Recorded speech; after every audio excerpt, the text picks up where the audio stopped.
तर मुख्यमंत्री माझी लाडकी बहीण योजनेच्या हप्ते वितरणाचा मार्ग आता मोकळा झालेला आहे। ज्या महिला मार्च एप्रिलच्या हप्त्याची आतुरतेने वाट पाहत आहेत, तर अशा महिलांसाठी मोठी खुशखबर असणार आहे। 2 हप्ते त्यांना एकत्रितपणे येण्याची शक्यता वर्तवल्या जात आहे। आणि किती महिला या हप्त्यासाठी पात्र झाल्या आहेत आणि कोण महिला अपात्र झाल्या आहेत या संदर्भातली सुद्धा माहिती आपण समोरच्या व्हिडिओमध्ये पाहणार आहोत।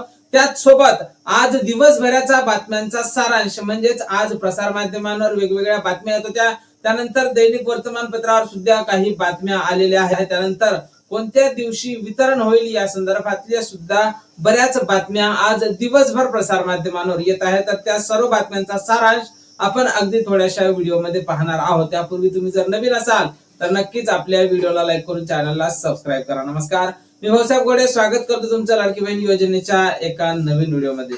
तर मुख्यमंत्री माझी लाडकी बहीण योजनेच्या ज्या काही पात्र महिला असतील त्या मार्च हप्त्याच्या प्रतीक्षेत आहेत। मार्च हप्त्यासोबतच एप्रिलचा हप्ता सुद्धा आता एकत्रितपणे येण्याची शक्यता ही वर्तवल्या जात आहे, कारण मार्च आणि एप्रिल दोनही महिने संपलेले आहेत। त्यानंतर तिसरा महिना मे महिना चालू आहे, त्यामुळे मे महिन्याचे सुद्धा पैसे एकत्रित येतील काय अशी शंका आता व्यक्त केल्या जात आहे। दैनिक वर्तमानपत्रावर या प्रकारच्या बातम्या येत आहे की लाडक्या बहिणींना 3 हप्ते 4,500 रुपये मार्च एप्रिल आणि मे तीनही महिन्याचे दिल्या जाऊ शकते।